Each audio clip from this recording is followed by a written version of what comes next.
또 2월 세 달을 맞았는데 여러분 이제 반가운 얼굴들을 이렇게 뵙게 되어서 하나님 앞에 너무 감사하고 또 개인적으로 너무 기쁩니다.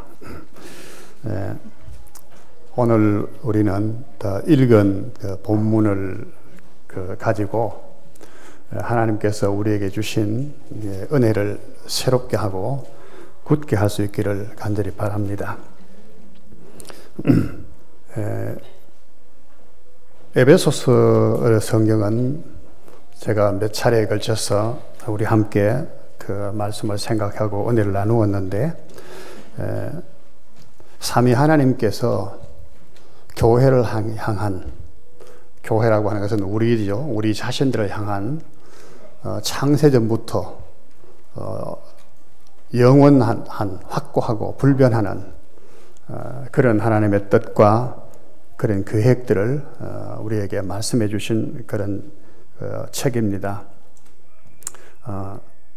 우리 1장부터 쭉 읽어봐도 알지만은 여기에는 삼위 하나님의 그 모든 작정, 예정, 섭리가 다 포함되어 있습니다.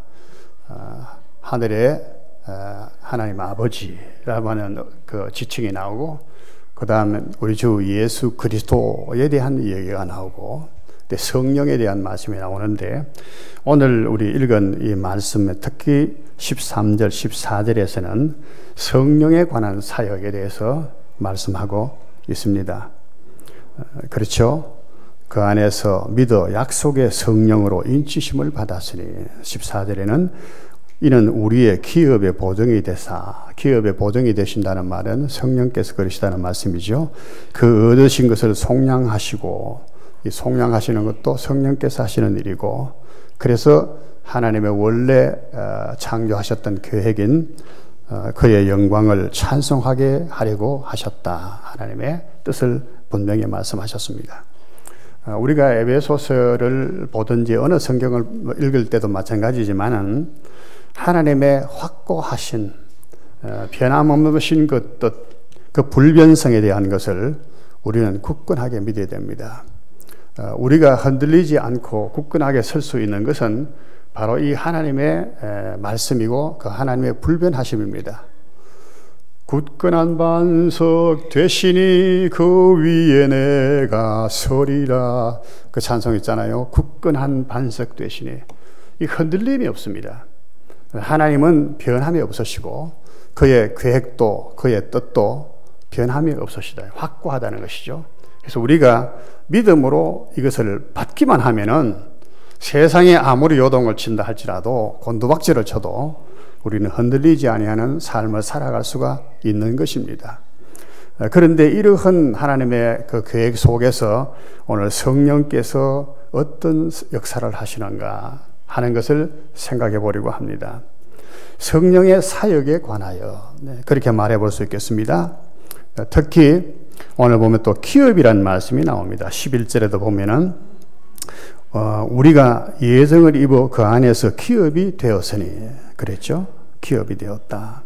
그 다음에 14절에도 보니까 이는 우리 기업의 보증이 되사, 근데 기업이라는 말씀이 나옵니다.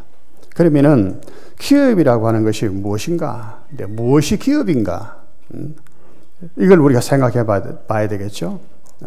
기업이라고 하는 것은 헬라 말로는 클레레오라나 또는 클레로노미아나 같은 말입니다. 하나는 동사고, 앞부분은 동사고 뒤에는 명사인데 기업으로 물려받는다, 그런 뜻이고, 뒤에는 기업이다, 그런 뜻인데, 영어로는 inheritance라고 하지요. 영어를 우리 청년들은, 학생들은 inheritance가 더 귀에 익을 겁니다. 유업이라고 기업이라고 이런 것은 아마 낯설고, 이 국어사전을 찾아보면은 이 기업이라는 것이 뭔가, 기업이라고 할 때 특이자를 씁니다, 한자적으로는요. 그 다음에 업이라고 하는 것은 우리 업자를 쓰는데, 터다는 거, 터, 기초가 된다는 것인데, 그래서 국어사전을 보면은 기초가 되고 삶의 터전이 되는 대대 선대로부터 물려받은 재산이나 사업, 유산, 유업, 상속 또는 것을 상속받는 상속자를 말할 때 바로 이 기업이라는 말을 쓴다는 말씀이죠. 우리 좋아하는 찬송에도 보면은 나의 영원하신 기업 하는 찬송 있죠. 생명보다 귀하다. 하나님께서는 우리들에게 그 기업을 주시도록 작정하시고 예정해 놓으셨다는 겁니다. 이거는 조상 대대로 말했습니다. 선조 대대로 우리의 삶의 터전이 되는, 이게 없으면 살아갈 수가 없는 겁니다. 우리가 오늘 다 기업을 가지고 있지 않겠습니까? 어떤 면에서는 뭐 여러 가지 직장도 우리의 기업이고 또 자기의 기술도 기업이고 그걸 다 근거로 해서 우리가 살아가는데, 이런 기업을 하나님께서 우리에게 주셨다. 우리가 이 부분을 생각해도 참 대단히 감사할 일이고요. 참 마음 든든하게 가질 생각인데, 행여나 직장을 못 가지신 백수들, 예? 나는 기업이 없는데, 생활해 나갈 터전이 없는데, 그런 생각하게 하실지 몰라도 하나님 다 주셨습니다. 이 기업이 구체적으로 무엇이 우리에게 기업인가? 에베소서 1장 3절에 우리가 보면은 하나님께서 우리에게 복 주시는데 하늘에 속한 모든 신령한 복을 우리에게 주셨다, 이렇게 말씀하셨습니다. 하늘에 속한 모든 신령한 복, 이게 사실은 기업인 거예요.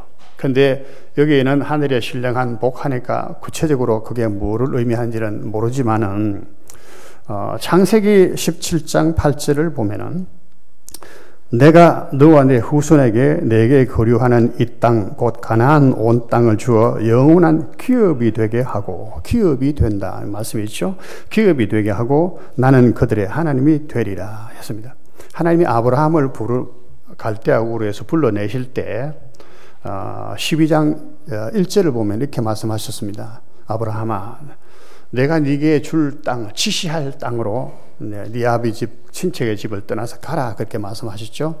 거기도 보면 내가 네게 지시할 땅, 주신다는 땅이에요. 근데 17장에 가면은 이 가나안 땅을 딱 확실하게 그 땅에 도착했을 때 이 말씀을 하는 겁니다. 이 땅, 곧 가나안 땅을 내게 주어서 영원한 기업이 되게 하겠다. 영원한 삶의 터전으로 주겠다는 것입니다. 땅이 없으면 사람 살아갈 수 없잖아요.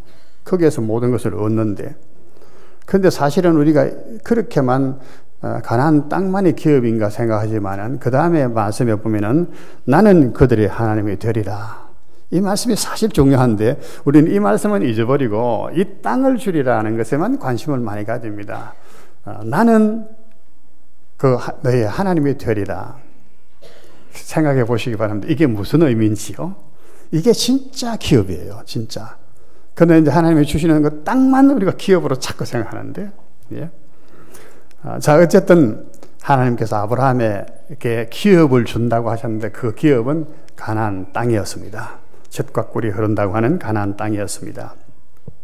히브리서 11장 9절 10절을 보면은 이 가나안 땅이 어떤 땅인가를 구체적으로 보여줍니다.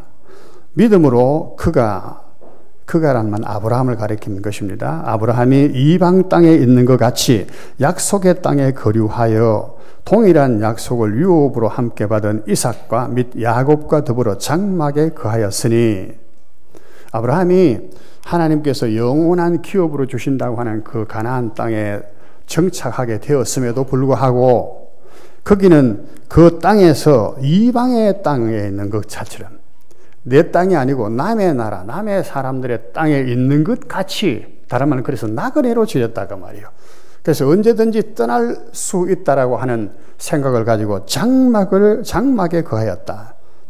텐트란 말이죠. 장막은 언제든지 뭐 피서 갔을 때 우리가 장막을 치잖아요. 텐트를 치고 하루 있다가 걷어서 또 다른 데 가서 또 천막 치고 하듯이 이 가나안 땅 영원한 네 기업이 되리라 하신 그 땅에 있으면서도 장막을 치고 살았다는 것입니다.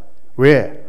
나는 곧 떠난다. 이 땅이 하나님이 말씀하시는 그 땅이 아니라는 것을 생각했기 때문에 그 구체적인 것을 10절에 말씀하시죠. 이는 그가 하나님이 계획하시고 지으실 터가 있는 성을 바랐습니다. 이 뒤에 쭉 11장 읽어가면은 그것을 본향이라고 했습니다. 하늘에 있는 본향이라고 그랬습니다. 아브라함은 이 땅에 있는 이 땅을 말하는 것이 아니고 하나님께서는 정말로 하나님께서 지으신 터, 하늘에 본향이 있다는 것을 생각했기 때문에 하늘 본향을 향해 가는 이 땅에서는 나는 거류민이요 나그네에 불과하다는 것 생각을 가지고 천막을 짓고 살았다는 것입니다. 자, 여기에서 아브라함에게 하나님께서 하신 기업이 무엇인가 하는 것을 우리가 알 수 있죠. 내가 지시할 땅에서 가나안 땅인 줄 알았으나 아브라함은 가나안 땅을 하나님 약속하신 땅으로 생각하지 않았다는 것입니다. 사실은 가나안 땅보다는 자기가 살던 옛 그랄 땅이 훨씬 더 좋았을지 모릅니다. 아브라함은 그것을 통해서 하나님께서 지으신 하늘의 터, 영원한 본향을 아브라함은 생각했다는 것입니다. 그것을 하나님이 기업으로 주신다는 것으로 알고 있었다는 것입니다. 또 민수기서 18장 20절 말씀을 보고 성경 여러 곳에 우리가 확실한 증거들을 찾을 수가 있습니다만 18장 20절에 보면 여호와께서 또 아론에게 이르시되 너는 이스라엘 자손의 땅에 기업도 없겠고 그들 중에 아무 분깃도 없을 것이나 내가 이스라엘 자손 중에 네 분깃이요 네 기업이니라고 말씀하셨습니다.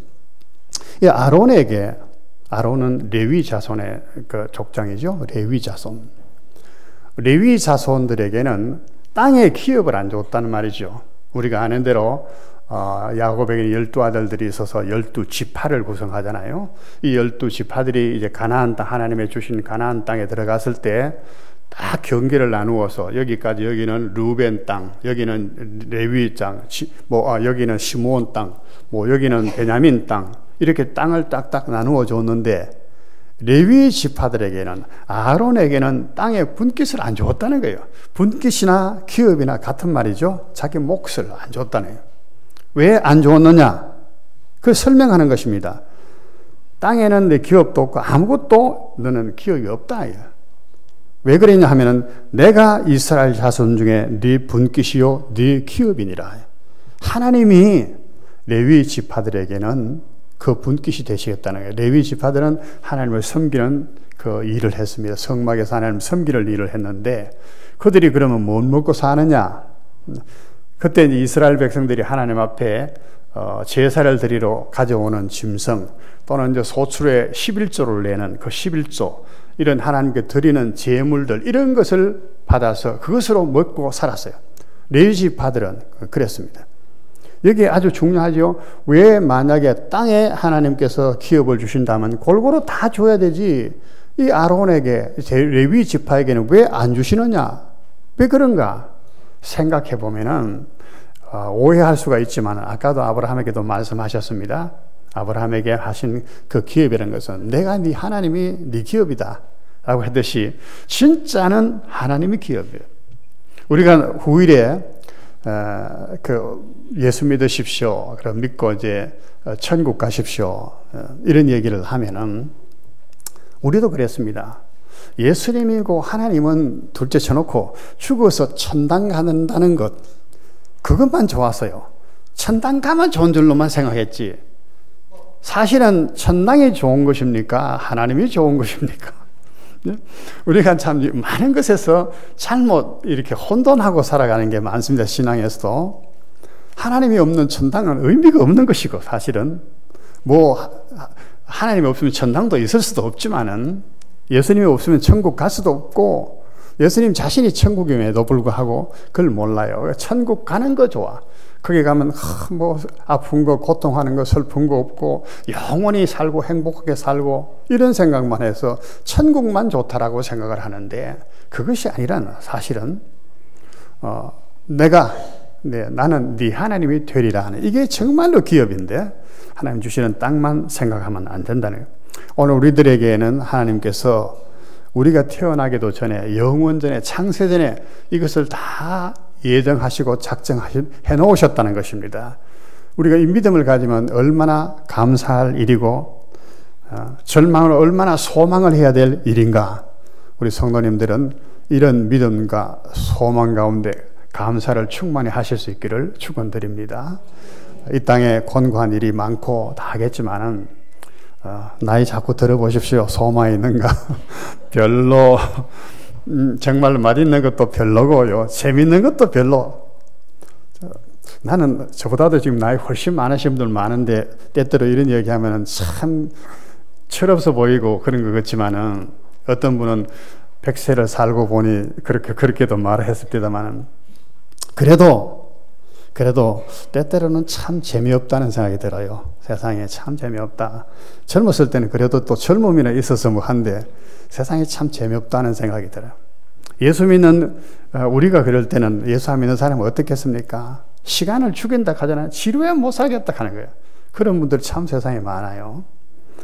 우리는 하나님께서 이것을 우리에게 말씀해 주셨습니다. 그래서 아브라함이 그 약속의 땅 가나안 땅에 거하면서도 나그네처럼 생각하고 장막을 치고 하늘의 본향을 생각하고 살았다는 것.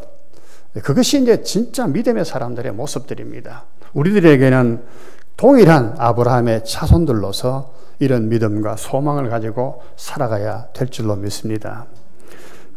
그런데 하나님께서 이런 기업을 우리에게 주시는데 이 기업에 성령께서 보증이 되셨다라고 하는 거예요. 성령으로 인을 치시고 보증이 되셨다라고 하는 말씀을 오늘 또 생각해야 되는 것입니다. 하나님 성령께서 우리에게 하시는 일이 뭔가? 첫째로는 인치시는 일이다. 말씀하셨죠? 약속의 성령으로 인치심을 받았으니 13절에 인치심을 받았다. 인친다는 말, 우리는 도장 인자를 씁니다. 도장을 딱 찍었다 그렇게 했는데 영어로 보면 seal이라고 해요. seal, 딱 붙이는 거예요. 뭐 편지를 딱 쓰고 위에다 딱 붙여서 봉한다든가. 요한계시록에도 보면은 7 인으로 봉했다는 말씀이 나오죠. 하나님의 손에 책이 있는데 거기에 보면 7 겹으로 이렇게 인을 탁탁 쳐서 붙여놨다. 여러분 어떤 창고에 가면은 창고에다가 이렇게 그 자물쇠를 이렇게 태워놓고 그 다음에는 이렇게 종이 딱지를 이렇게 딱 붙여놓고 거기 도장을 딱 관리자 도장을 딱 찍어놓은 거 보셨죠? 그래서 붙여놓은 그거 다 인이에요. 거기다 관리자가 누가 떼면은 표가 나거든. 문을 열면은 떨어지잖아요. 표가 나잖아요. 그죠? 그래서 아무도 못 열도록 딱 해서 딱 보장해놔. 그게 인입니다. 하나님께서는 인을 딱 치셨다네요. 그 다음에 보증을 하죠. 기업의 보증이 됐사 그랬습니다. 그래서 그 얻으신 것을 총량하시고 그렇게 했는데 보증이 된다. 이 말이나 인을 친다는 것이나 통하는 같은 의미이면서도 조금은 다릅니다만은 거의 같은 의미입니다. 우리 인을 칠 때는 여러 가지 의미로 하는데 첫째 소유다 이게요.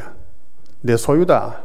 그래서 하나님께서 자기 백성들에게 탁 그 인을 치시잖아. 너는 내 것이다 하고 보이지 아니하는 도장을 딱 쳐놓으셨습니다. 성경을 보면은 우리가 하나님 아버지와 예수 그리스도와 성령의 이름으로 세례를 받는 그것이 하나님의 도장 치는 일이라고 말씀하셨습니다. 세례로 우리를 인을 치셨어요.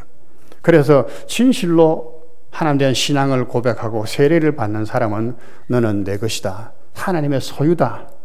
라고 해서 도장을 딱 쳐놓으신 거예요. 나중에 요한계시록에 보면은 사탄도 나중에 도장을 칩니다. 자기 것. 이마에나 손에나 도장을 친다고. 그 표를 잘 읽어보라. 666이다 하는 말씀을 기억하시죠? 그 도장입니다. 그렇다고 해서 뭐 사탄도 인을 치는데 666자라고 써가지고 뭐 도장 치고 그럴 건 아닐 것입니다만은 그 의미를 잘 깨달아야 되죠. 하나님은 우리들에게 하나님이 아시는 도장을 다 쳐놓으셨습니다. 그것이 뭔가 성령이시다 말이죠. 성령. 하나님의 사람의 구별은 무엇이 구별인가? 외모로 구별되지 않습니다. 돈이 많아서 학벌이 높아서 그래서 하나님의 백성 된 것은 절대 아닙니다. 하나님을 믿어서 여기에서 믿어서 약속의 성령을 인치심으로 받았다. 믿음을 통해서 약속에서 믿을 때에 성령께서 인을 쳐 주시는 것입니다. 그래서 로마서 8장 9절에 보면은 그리스도의 영이 없으면은 그리스도의 사람이 아니니라 그래서 소유지요. 그리스도의 사람은 딱 구별됩니다. 성령이 계셔야 돼요. 그래서 성령이 인을 치셨다 그 말이죠. 인을 친 사람은 성령이 그 속에 계십니다. 오늘 여기에 있는 모든 우리 영안의 성도들은 다 여러분 속에 성령이 계신 줄 믿습니다. 예. 만약에 그것에 대해서 의심이 있거나 자신이 없거든 확인을 하셔야 됩니다. 내 안에 성령이 진실로 계신가? 그렇지 않으면 그 사람은 그리스도의 사람이 아닙니다. 하나님의 소유가 아닙니다. 그래서 하나님의 기업하고는 전혀 관계가 없는 사람입니다. 교회는 출석하고 그렇게 할 겁니다. 때때로 뭐 헌금도 하고 봉사도 하고 하실 수가 있을 것입니다. 그러나 하나님의 사람이 아닙니다. 가룟 유다가 그런 사람이죠. 예수님의 제자 중에 한 사람이었어요. 네. 이 성령으로 하나님께서 인을 주셨어요. 그래서 소유라고 하는 것을 말씀해 주시는 것입니다. 그 다음에는 보증이라고 하는 의미가 있습니다. 도장을 딱 찍어서. 요즘은 그런 것 많이 하죠. 농수산물 이렇게 생산하신 한 분들이 사과만 사과, 무슨 채소만 채소 다 박스에 넣어서 자기 사진까지 딱 붙여가지고요. 이 누구누구가 생산했습니다. 내가 이 품질에 대해서는 보증합니다. 그래 도장을 딱 찍잖아요. 정부에서도 무슨 어떤 제품 같아서는 도장을 딱 찍어주죠. 인가를 딱. 이것은 품질을 보증합니다. 보증해 준다는 것이죠. 하나님의 소유고 하나님의 사람이라는 것을 보증을 딱 해준다고 하는 의미의 인이라고 하는 그 효과가 있습니다. 그뿐만 아니고 지키고 보호한다는 것이죠. 지키고 보호. 딱 간수하는 것입니다. 아까도 창고에 그 종이를 딱 붙여서 도장을 쳐놓는다 했습니다. 아무도 못 떼도록, 그죠? 하나님의 책에 7인으로 딱 해서 봉해놨습니다. 아무도 열 수 없도록. 허락된 사람들에만 열려지는 거예요. 우리가 하나님의 기업으로, 하나님의 소유로 딱 도장을 쳐놓으면 어떻게 될까요? 누구도 만지지를 못하는 겁니다. 해하게 하지는 못하는 겁니다. 그래서 너무너무 귀하다는 것입니다. 성령의 인을 치시고, 그 다음에 인만이 아니고 보증이 되사. 이 보증도 마찬가지 아니겠어요? 보증이라는 것이 무엇이에요? 우리 보증금 흔히 그런 이야기를 하는데, 보증금을 딱 하면은 그 다음에 반성사 있어야 돼요. 우리 개념은 그런 것이지만 성경적인 개념은 그보다 더 강합니다. 성경에는 여러 곳에서 우리 보증하지 않도록 했습니다. 보증을 하게 되는 사람은 어리석은 자라고, 만약에 보증을 하게 되면 남에게 얼금매이는 것이라고, 보증을 쓰지 말라고 성경에는 그렇게 말씀하셔서요. 제 할아버지도 제 어릴 때 그런 얘기를 다 했어요. 많이 그런 일을 보셨다는 것이야. 남의 보증을 떡 해주고, 네 보증 좀 해달라 하면 기분 좋거든. 야, 뭐 그러니까 보증해주지 하고 도장 떡 찍어놨더니 나중에는 자기 재산 남이 다 가져가는 거예요. 그야말로 신세를 망친다. 자기만이 아니고 자기 가족들까지 다 거리로 내몰리는 이런 일을 당해요. 그래서 보증하지 말라고 성경은 말씀하고 있어요. 그런데 오늘 여기에 보면 성령께서는 우리의 보증이 되신다. 보증이. 놀라운 일입니다. 보증. 책임을 진다. 그 말이에요. 책임을 진다. 간수하고 보호하는 것에 대해서 모든 것을 책임을 진다. 이것이 이 사람이 잘못되면 내가 다 변상해 주겠다. 이게 보증이잖아요. 이 사람이 행장 하면 내가 다 해주겠다. 이게 보증이에요. 이게 아니면 보증의 의미가 없습니다. 그런데 어떻게 보증하시느냐? 우리의 구속의 날까지 속량하신다라고 말씀하셨습니다. 속량. 속량이라는 것이 뭡니까? 우리가 배상금을 대신 우리의 어떤 그 빚을 짓다든가 손해를 우리에 끼쳤다면 그것에 대한 배상금을 다 지불해주고 우리를 거기서 빼내주는 것. 그게 속량이죠. 그걸 우리 구속이라고, 구속이 이렇게 수갑 차서 감옥에 넣는 그런 구속이 아니고 구속이에요. 좀 길게 읽어야 되죠. 구속, 구원, 똑같은 말이죠. 조금 의미들이 차이가 있지만 결국은 자유롭게 해준다는 것입니다. 모든 얽매인 것에서 성령께서는 우리를 그렇게 해주시는 거예요. 그래서 성령을 우리의 보혜사라고 말씀하셨고 예수님께서 이 보혜사를 보내주시겠다고 말씀하신 것이 아니겠습니까? 자, 이 뭐 성경에 수많은 증거들이 있지만은 출애굽기 23장 30절을 보면은 이런 말씀이 있습니다. 네가 번성하여 그 땅을 기업으로 얻을 때까지 내가 그들을 네 앞에서 조금씩 쫓아내리라. 이 말씀이 뭐냐 하면은 이스라엘 백성들이 광야 이제 40년 방황을 마치고 가나안 땅에 들어가서 그 땅을 점령을 했는데 땅은 넓다. 가나안 땅에. 지금 이스라엘 백성의 인구로서는 그 땅을 전부 다 관리하기 어려워.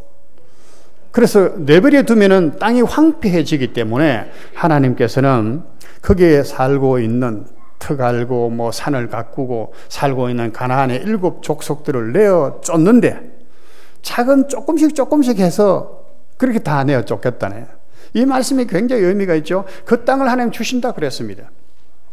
그런데 그냥 다 쫓아내고 그냥 땅을 딱 주신 것이 아니고 거기에 있는 7 족속을 조금씩 다 쫓아내고 그 동안에 이스라엘 백성은 점점 더 번성해서 사람들의 수가 더 많아지고 땅을 관리할 수 있을 때까지 해서 그 땅을 주시겠다는 거예요. 우리를 하나님께서 우리에게 기업을 주시는 것도 똑같다 그 말씀이죠. 이 구속의 날까지. 그 다음에 에베소서 4장 30절 말씀을 한번 보시면은 더 구체적으로 알 것입니다. 하나님의 성령을 근심하게 하지 말라. 그 안에서 너희가 구원의 날까지, 여기는 구속이라 쓰지 않고 구원이라고 번역을 했습니다. 구원의 날까지 인치심을 받았느니라. 구원의 날까지 하나님께서 딱 도장을 찍어주셨다는 것입니다. 내가 너를 지켜주마, 책임져 주마. 그게 구원의 날까지죠. 마찬가지로 하나님께서 가나안 땅 그걸 주시는 것도 한꺼번에 다 주시는 것이 아니고 그들이 그것을 완전하게 관리하실 수 있을 때까지 조금씩 쫓아내서 그 땅을 다 주신다. 성령께서도 우리에게 그렇게 하신다니. 인치시고 보등이 되셔서 구속의 날까지 우리를 책임져 주신다는 말씀입니다. 이 성령의 역사예요. 하나님 아버지께서 모든 것을 다 계획하시고 예수 그리스도 안에서 십자가에 우리의 모든 죄속한 사실을 다 이루어 놓으시고 성령께서는 그것을 완전하게 완성시켜나가는 일을 해나가신다는 말씀입니다. 이 삼위 하나님께서 지금 일하시는 부분에서 성령께서 일하시는 것에 대해서 지금 말씀하시는 것입니다. 그러면은 성령께서 그러면 어떻게 이렇게 속량을 하시는가, 구속하시는가, 속량하시는가 한번 보면 여러 가지 우리가 말할 수가 있겠습니다만은 첫째로 하나님의 아들들이 되게 하신다. 1장 5절에 이미 말씀했습니다.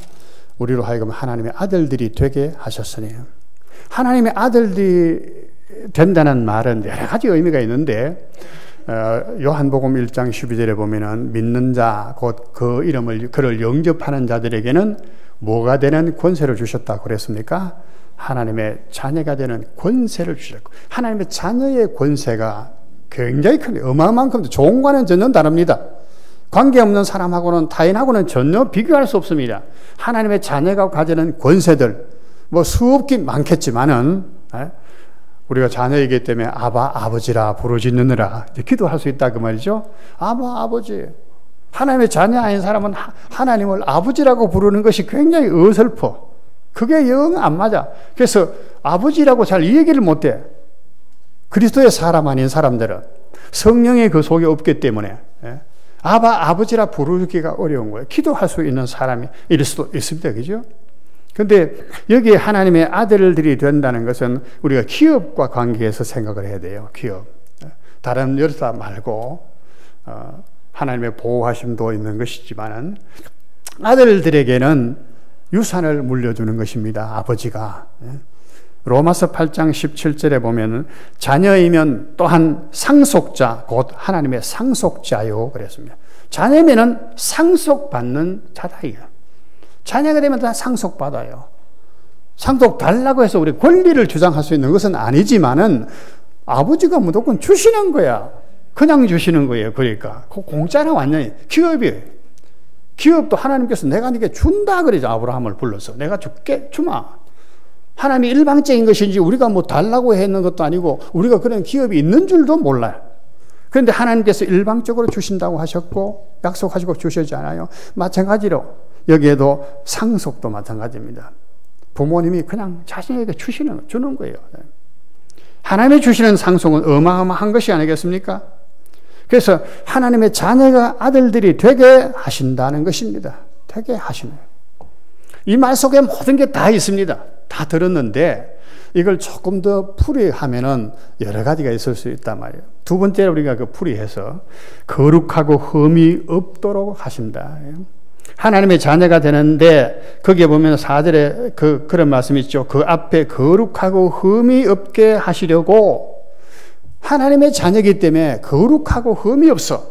아버지가 온전하심처럼 거룩하신 것처럼 너희도 거룩하라. 하나님은 그렇게 거룩하게 만들어 가시는 거예요. 거룩하게 만들어요. 이 거룩하게 만드는 것을 누구 하느냐? 성령께서 하신다는 거예요.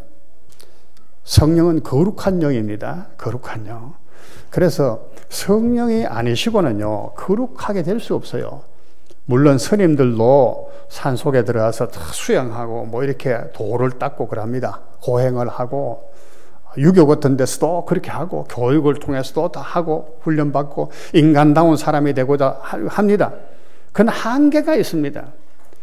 하나님이 말씀하시는 그와 같은 새 사람이 될 수는 없습니다. 심령이 새롭게 돼서 의와 진리의 거룩함으로 입는 새 사람이 될 수는 없는 것입니다. 오직 성령께서만이 그렇게 하실 수가 있는 것이에요. 세상에서 그 사람 좋은 사람이야, 착한 사람이야, 그걸 착각하시지 말기 바랍니다. 우리 예수 믿는 사람이 좋은 사람이야, 착한 사람하고는 다르다, 그러면 전적으로. 아시겠어요? 예수 믿는 사람 죄 짓기도 합니다. 죄도 짓습니다. 이제 말씀은 보겠지만은. 그러니까 하나님께서 그것을 점차적으로 속량할 때까지 하나님의 아들들이 되도록 좀 더 다듬어 가시는 것 아니겠어요? 처음에는 우리가 성령이 없는 사람도 있지만 성령을 받아서 하나님의 자녀가 된 사람도 고린도전서 3장 1절에 보면 어린아이라 그랬어요. 어린아이. 아직도 철부지해. 예수를 믿어 성령을 받았음에도 불구하고 철부지한 거야. 그래서 죄도 짓고 어리석은 짓도 하고 그렇게 해요. 점차적으로 성령께서는 구원의 날까지 그랬잖아요. 구원의 날까지 우리를 하나님의 아들들답게 거룩하게 흠이 없도록 만들어 가시는 분이에요. 그래서 성령께서 굉장히 중요하시는 분이에요. 하나님의 아들일 정도로 하나님의 상속을 받을 이런 자격, 하나님의 것을 관리할 정도가 돼야 하나님 그걸 주시는 것이지. 관리도 못하는 거 들럭 주면 어떻게 하겠어요? 이 땅에서도 보면 그렇잖아요. 이 땅에서 하나님 주신 게 모든 것 다 하나님 주신 것이잖아요. 관리 제대로 합니까? 우리 몸은 하나님의 거룩한 성전이라 그래. 우리 몸이 하나님의 것인데 마음대로 돌리잖아요. 하나님의 물질도 하나님의 것인데 마음대로 돌리잖아. 지식, 뭐 권능, 재주 모든 게 다 하나님의 것인데 마음대로 하잖아요. 우리가 자녀가 아직도 철부지해서 하나님의 은사를 주니까, 병 고치는 은사 주니까 이 은사 가지고 마음대로가 박태서이 같은 이단도 나오고 지가 무슨 행하는 줄 알고, 그건 자기 하라고 한 것이 아니었는데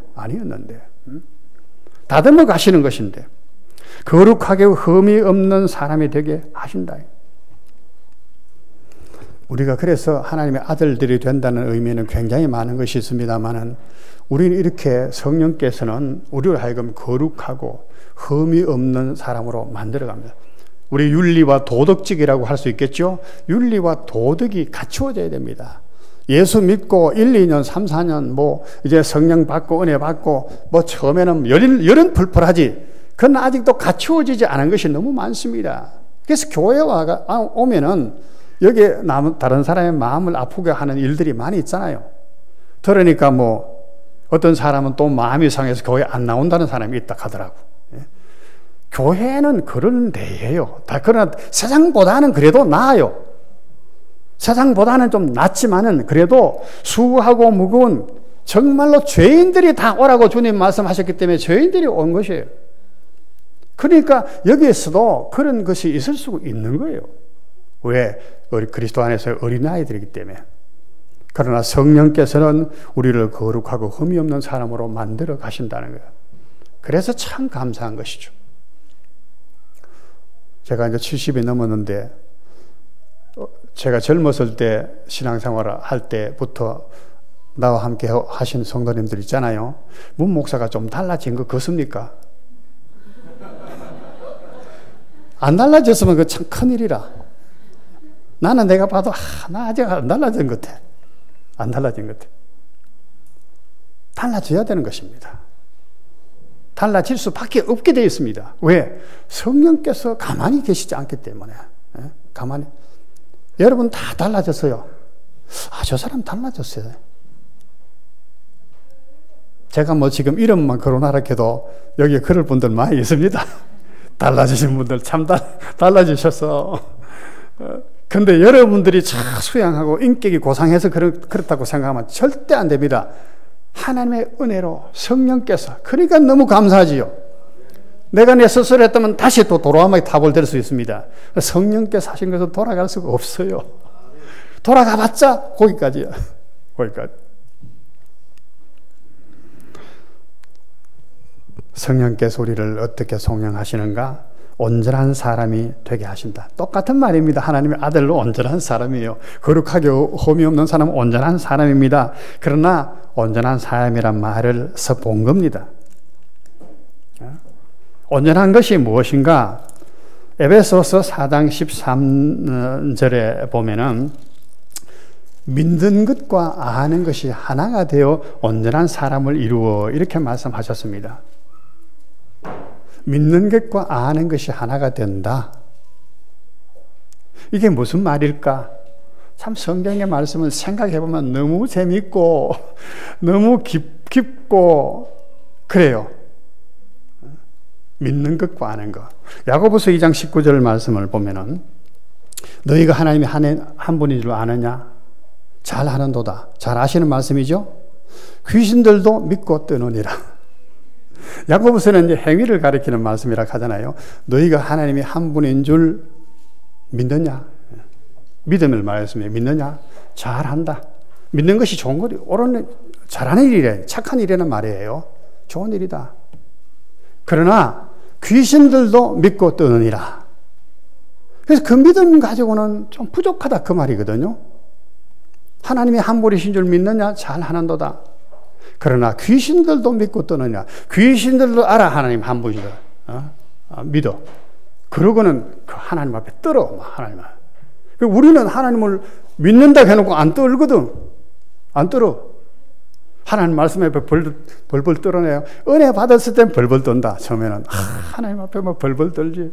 기도할 때도 어디에? 저는 그렇더라고요. 기도할 때 무릎이 탁 부러져.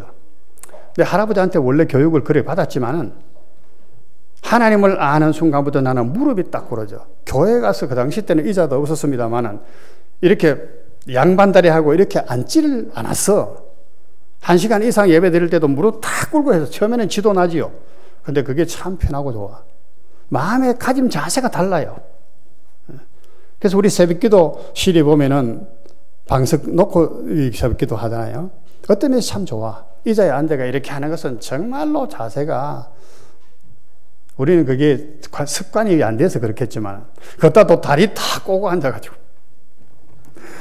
다리를 꼬면 편하긴 하죠. 근데 그 자세도 안 좋고, 하나님 앞에 올바른 게 아닙니다. 어른 앞에 다리 꼬면 안 돼. 다리 잡히고, 기도할 때 무릎 딱 꿇고. 귀신도 떨어요. 근데 믿음과 믿는 것과 아는 것이 하나가 된다는 말이 뭐냐 하면은, 믿는 것은 우리가 성경을 통해서 하나님이 계시는구나, 하나님이 이런 분이구나 믿습니다. 그래서 세례를 받습니다. 근데 아는 것은 체험적으로 안다는 그 말입니다. 저 사람 그 여자구나, 저 사람 남자구나. 성경에 그 말이 있잖아요. 마리아가 남자를 몰랐다. 뭐 남자 보고 남자를 몰랐겠습니까? 그 말이 아니고 남자와의 관계를 통해서 진정한 남자를 몰랐다 그 말이거든요. 그 말입니다. 안다는 것이. 믿는 것과 아는 것이 일체가 될 때에, 하나님을 그냥 믿는다 이것이 아니고 그 하나님을 믿는 그것을 삶 속에서 알게 될, 체험하게 될 때에 이것이 온전하게 되네. 거기에는 경건의 능력이 나오는 것입니다. 경건의 능력이 나와.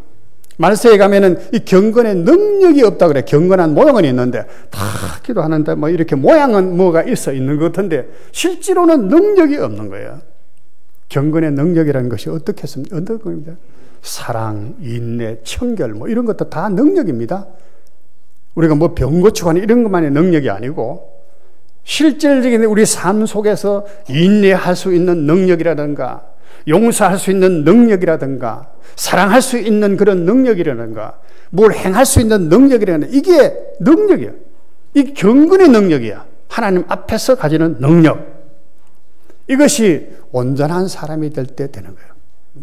하나님의 아들들은 이것을 구비해야 되는 것입니다. 성령께서는 그래서 이렇게 우리를 속량하셔서 하나님의 기업이 되도록 하신다는 것입니다. 에베소서, 지금 에베소서의 말씀을 내가 인용하는 겁니다. 여기저기 있지만은 에베소서 5장 5절 말씀에 보면은 우리가 함께 말씀을 읽어볼까요? 시작. 너희도 정녕 이것을 알거니와 음행하는 자나 더러운 자나 탐하는 자 곧 우상 숭배자는 다 하나님의 나라의 유업을 얻지 못하리니. 보십시오. 거룩하지 아니하는 자들, 여기에 보니까 음행하는 자, 더러운 자, 탐하는 자, 우상 숭배자, 뭐 여기에만 이런 말만 했지만 이 외에도 얼마나 많겠습니까? 이 윤리 도덕적으로 다 잘못된 것이죠. 이런 것을 행하는 자는 그리스도와 하나님의 나라를 기업으로 얻지 못한다. 유업으로. 유업이나 기업이나 똑같은 말이래요. 그걸 얻지 못한다는 거예요. 그래서 온전한 사람이 되어야 되는 것입니다. 에베소서 4장 13절, 14절 말씀을 또 한번 읽어보겠습니다. 우리가 다 하나님의 아들을 믿는 것과 아는 것에 하나가 되어 온전한 사람을 이루어 그리스도의 장성한 분량에 충만한 데까지 이르리니 이는 우리가 이제부터 어린아이가 되지 아니하며 사람의 속임수와 간사한 유혹에 빠져 온갖 교훈의 풍조에 밀려 요동하지 않게 하려 함이라. 자, 이 온전한 사람이라고 말씀했는데 온전한 사람이 되면은 어떻게 돼요? 어린아이가 되지 않는다. 온전하죠. 믿는 것과 아는 것이 하나가 딱 돼서 체험적으로 뭘 압니다. 그러면은 어린아이가 되지 않아. 고린도전서 3장 1절에 그리스도 안에 아직 어린아이와 같은 사람들은 이 흔들리거든. 지식의 분별력도 없고.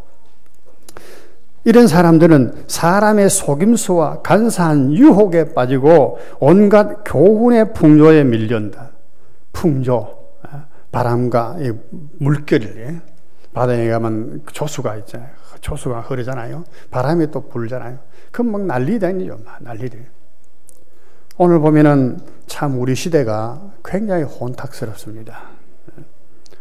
굉장히 위기스럽기도 하고, 가만히 좀 정치에 관심을 가지고 세상에 좀 관심을 가지고 신문을 보고 뉴스를 보고 이렇게 해보면은 겁나는 시대예요. 지금 북한에서는 지금 트럼프가 이제 취임은 했습니다만은 이 정권 교체 시기에 또 우리나라에서 남한에서는 지금 대통령 탄핵한다고 야단했었고 또 내분적으로 하면 좌판이 우판이 하고는 지금 막 싸우고 있잖아요. 그때 국회의원들은 나라의 걱정 이런 게 아니고 오늘 장로님도 기도하셨지만은 정말로 자기 정치 권력 그것만 얻겠다는 거야. 아무리 봐도 국민을 위해서 나라를 위해서 요즘 그 소리 하는 것도 입에 발린 말이지만 그 말도 하는 사람이 없더라고. 전부 다 자기 어떤 국회의원 배지 달기 위해서 다음에 어떻게 해서 내가 배지를 계속 유지해서 달 수가 있을까, 어떻게 사람들에게 보일까, 촛불만 켜면 와 거기에 막 솔려갔다가 이제 또 태극기 드니까 또 새누리당에서 나갔던 사람들이 후회를 또 막급하게 하네. 이게 가다가는 중간에 낙동갈 오리알이라 하나요? 되게 신세 되겠다 이런 생각. 그러니까 얼마나 위기 있습니까? 지난번에도 북한의 영국 영사가 우리나라에 이제 와서 귀환했잖아요. 해서 북한의 실상들을 쭉 이야기하고 또 했습니다. 어떻게 하면은 지금 이제 적화 통일을 할 것인가? 김정은이 현안이 있대요. 그런데 우리나라 사정은 이렇고 국제 정세도 만만치 않고 이런 걸 생각하면은 걱정이 안 될 수 없습니다. 정말로 뭐 핵 한 방 서울에만 터뜨리든지 하면은 혼란이 나는 것입니다. 혼란. 모든 것이 다 마비가 되어버린 거예요. 우리가 어디 편히 자고 편히 일어날 수가 있을 것 같습니까? 불가능합니다. 이런 위기예요. 위기. 그러면서 막 옳다고, 여기가 옳다고 말하고 저기가 옳다고 하고. 무슨 뉴스를 들어보니까 많은 사람들이 텔레비를 안 본대. 믿을 수가 없다는 거야. 텔레비 신문을 안 본대. 주로 뭘 하느냐? SNS. 그 인터넷을 통해서 이제 들은 SNS의 소식을 듣고 판단한다는 거예요. 언론도 전부 다 자기 좋은 대로 다 발표하고 방송도 다 그렇기 때문에 믿을 수가 없는 거예요. 그게 너무 가짜가 많은 거예요. 여기에서 우리가 어떻게 중심을 잡고 살아가야 될 것이냐. 우리 그리스도인은 특히 그렇잖아요. 우리가 이 세상에 얼마나 관여를 해야 되고 얼마나 만큼 우리가 선을 지켜야 될 것인가. 중요한 문제 아니에요. 우리가 어차피 대한민국 국민으로서 이 땅에 살아가는 사람으로서 정치에 무관할 수는 없습니다. 그럼 어디까지 해야 되겠느냐? 어디까지 해야 되겠고 어디까지 한계를 정해야 될 것인가? 하나님께서 모든 것을 하십니다. 그러나 우리가 또 해야 될 것은 있는 것이죠. 이것들이 다 지혜예요. 사도 바울이 이 에베소서 속에 2번이나 기도한 것이 나옵니다. 에베소 교회를 위해서 1장 16절 이하에 나오고 3장에 보면 나오는데 거기에 기도 제목이 전부 다 뭐냐 하면 계시와 지혜의 영을 너희에게 주사, 성령을 너희에게 주사. 성령이 핵심입니다. 보십시오. 성령을 주셔서 계시와 지혜의 영을 주셔서 너희로 알게 하시고 알게 하시고 알게 하시고 다 알게 하시고 성령을 너희에게 주셔서 너희가 하나님의 충만한 것으로 채워지기를 충만해지기를 원하노라. 하나님의 충만한 것을 채워주시는 분은 성령이시라. 지혜도 채워주시고 능력도 채워주시고 용기도 채워주시고 인내도 채워주시고 성령께서 다 채워주시는 거예요. 위로와 평강과 기쁨과 안위와 모든 것들 성령을 통해서 오시는 것 아니겠습니까? 성령. 이 성령이 우리에게 충만해요. 성령으로 우리가 충만하게 될 때에 성령께서는 여러 가지로 우리 채워주신다는 거예요. 그때 우리는 이 시대를 초월하고 하나님 말씀하신 하나님의 아들들로서 우리 자신을 거룩하게 할 뿐만 아니고 세상에 비춰주는 세상을 이끌어가는 그런 삶을 살아갈 수가 있게 된다는 것입니다. 오늘 현실을 보면은 우리가 참 걱정할 것이 너무 많습니다. 잘 분별해야 되네요. 무엇이 거짓이고, 뻔히 참 보입니다, 지금. 뻔히 보이고. 이게 아닌데, 그런데 사람들이 막 몰려가는 거 볼 때는 걱정스럽고, 그들이 사용하는 말이라든가 하는 행동들 보면은 너무나 악한 것이 너무 많고, 악한 그것들이 바를 수가 없는 것입니다.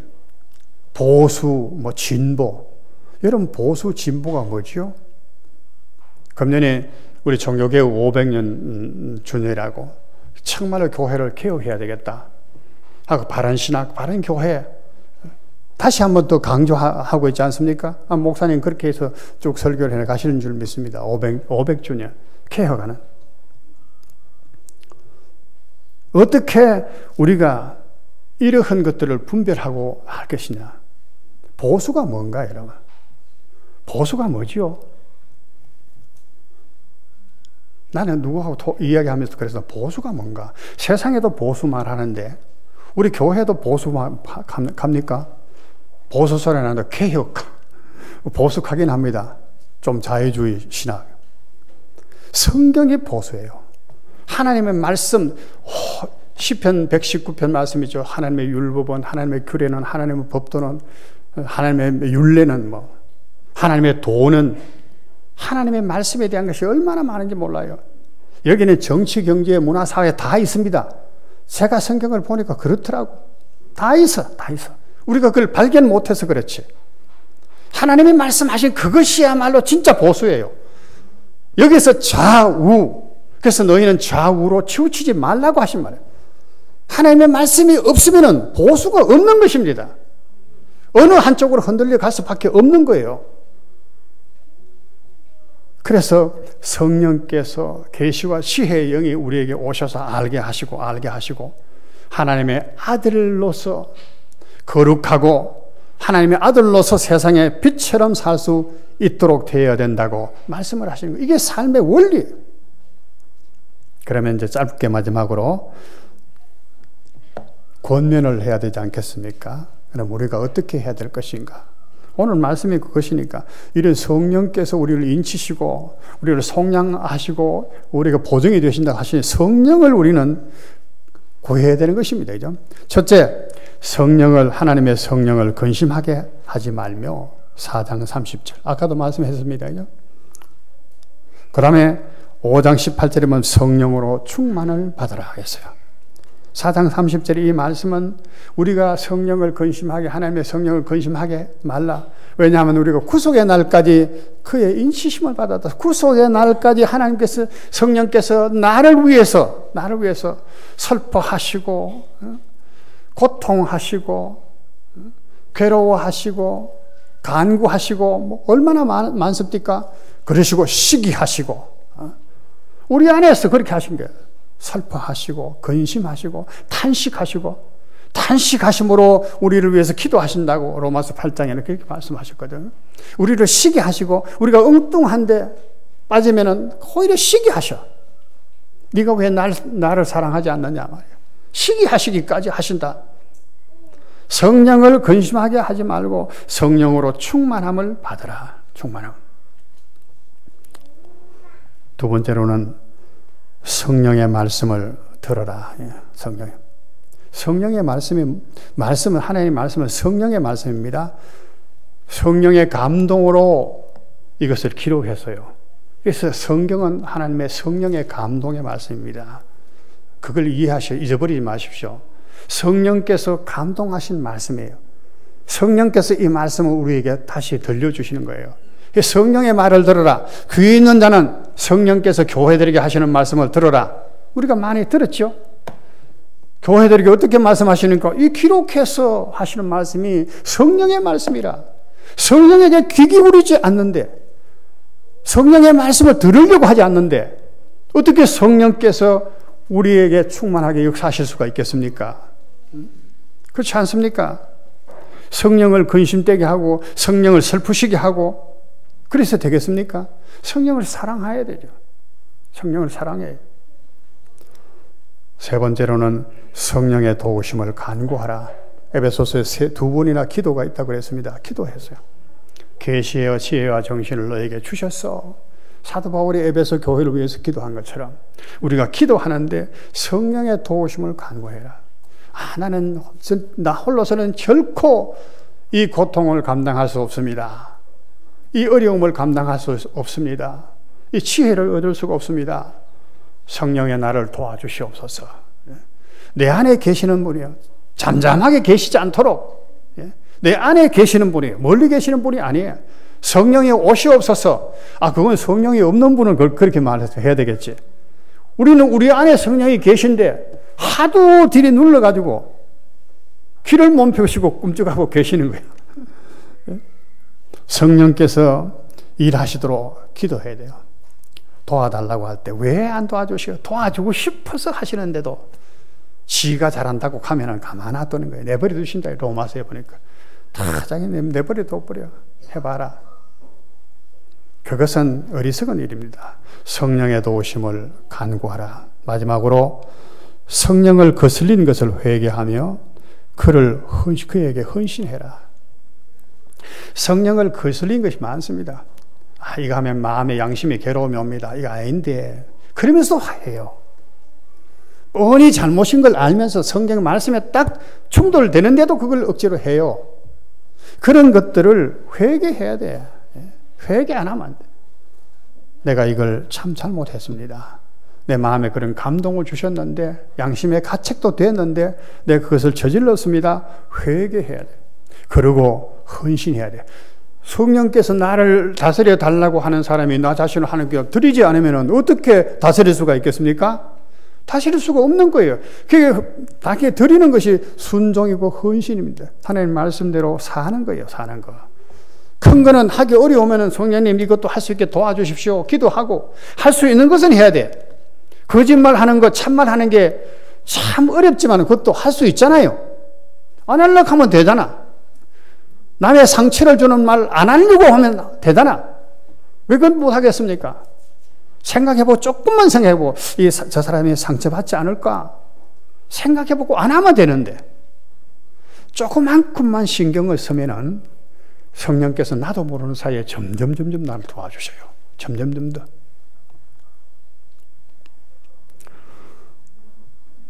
나는 아침 요즘 그 아파트에서 나오고 이제 산책을 좀 합니다. 한 3km 이렇게 걷는데, 근데 길가에 보면은 비닐로 담배 내비려고 담배 껍질도 내비려고 뭐 해.